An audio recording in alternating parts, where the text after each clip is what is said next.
pressão intraocular-alvo ou PIO-alvo. O que é isso, pessoal? Ah, é uma PIO de 13, uma PIO de 15? Não. Primeiro conceito que vocês têm que tirar da cabeça é que não existe um valor fixo de pressão que você considera adequado. A PIO-alvo é extremamente particular para cada paciente. É a pressão que para aquele paciente, para as características do glaucoma daquele paciente, consegue retardar ou impedir a progressão da doença. Então é muito importante isso. Cada paciente vai ter a sua PIO-alvo, que vai ser essa PIO que vai evitar ou retardar ao máximo a progressão do glaucoma. E a PIO-alvo vai depender de diversos fatores, como por exemplo a idade, a expectativa de vida do paciente, a gravidade da doença e a presença ou não de fatores de risco de progressão. Vamos entender isso? Ora, se o paciente tem lá seus 88 anos e um glaucoma leve a moderado, para que você vai ser agressivo no tratamento? Ele já tem poucos anos de vida, o glaucoma é uma doença que progride de forma muito lenta. Então é claro que isso vai influenciar na decisão de qual a PIO-alvo daquele paciente. Você pode ser mais permissivo com a pressão. Por outro lado, o paciente tem seus 45 anos e um glaucoma já moderado, a grave, uma escavação muito ampla, defeitos localizados, perda de campo.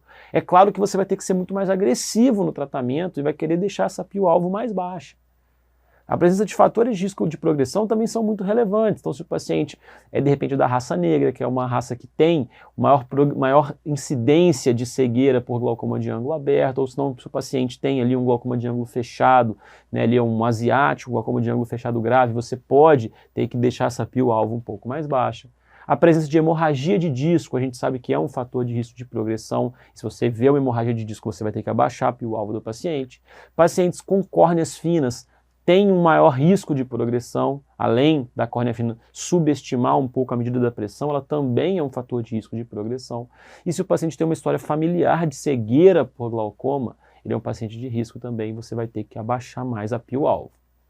E como que a gente inicia o tratamento do nosso paciente com glaucoma? A gente prioriza, pessoal, sempre começar com um único fármaco, tá? Uma monoterapia tópica. Por que é importante começar com um único fármaco? E não sair acrescentando vários colírios de uma vez só, para você saber o efeito que cada um dos fármacos teve no controle da PIO do paciente. Então você começa com um fármaco. E aí, se você conseguiu atingir a PIO-alvo que você setou para aquele paciente, você vai só observar, vai só seguir esse paciente. Agora, se com um fármaco você não atingiu a PIO-alvo, aí você tem dois cenários. Se a pressão abaixou menos do que 10 a 15% com aquele fármaco, o que você pensa? Esse fármaco não funcionou para o meu paciente. Eu vou substituir por outro colírio, por outra medicação, outra classe de hipotensor. Agora, se a PIO-alvo não for atingida, mas eu tive uma redução de pelo menos 10 a 15% na PIO, eu considero que esse fármaco foi eficaz. Embora ele não tenha atingido a PIO-alvo, ele foi eficaz, porque reduziu pelo menos 10 a 15%. Então eu vou acrescentar uma outra classe ao invés de substituir. Por que isso é importante, pessoal? Para adesão ao tratamento. Se o fármaco não conseguiu reduzir nem 10 a 15% a PIO, ele foi muito pouco eficaz.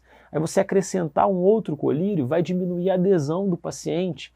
É mais importante vale mais a pena você substituir. Agora, se ele teve essa eficácia de pelo menos 10 a 15%, aí vale a pena você adicionar um novo fármaco, mesmo correndo risco de diminuir a adesão ao tratamento do paciente. Agora, só para não deixar vocês sem valores, ó, isso aqui, como eu falei, é muito particular, mas se quiser colocar algum valor aí na cabeça, nos glaucomas leves a moderados, geralmente essa PIO-alvo é abaixo de 18 milímetros de mercúrio e nos glaucomas graves, geralmente abaixo de 15. Mas como eu falei, pessoal, é muito particular para cada paciente. Vai ter pacientes com glaucomas graves que você vai querer uma PIO-alvo abaixo de 12, dependendo da idade, dependendo da história familiar dele. Então, só porque o CBO traz esses valores, mas não fiquem presos a esses valores e gravem sempre essa informação. A PIO-alvo, ela é variável de paciente para paciente e vai ser a pressão que para aquele paciente vai evitar a progressão da doença. E os fármacos disponíveis hoje em dia, pessoal, são de diversas classes e esses hipotensores agem de diversas formas. Então aqui um resuminho para a gente começar a aula. Então um fármaco pode diminuir a pressão intraocular, reduzindo a produção do humor aquoso, que são os fármacos que a gente vai ver nesse primeiro tempo, que são os beta-bloqueadores, os alfa-2 agonistas e os inibidores da anidrase carbônica. Eles podem reduzir a PIO, aumentando a drenagem, por aquela via acessória ou via uveoescleral, que são os análogos de prostaglandina, principalmente, mas também a brimonidina, que é um alfa-2 agonista, ela também consegue aumentar a drenagem uveoescleral. Eles podem diminuir a pressão aumentando a drenagem pela via convencional ou trabecular, que são os parasimpático-miméticos ou mióticos, né, com destaque para a pilocarpina, que a gente conhece bem. E podem reduzir a pressão intraocular reduzindo o volume vítreo, né, que são os hiperosmóticos, com destaque para o manitol. Eles sugam o líquido do vítreo, reduzem o volume vítreo e com isso reduzem a pressão intraocular.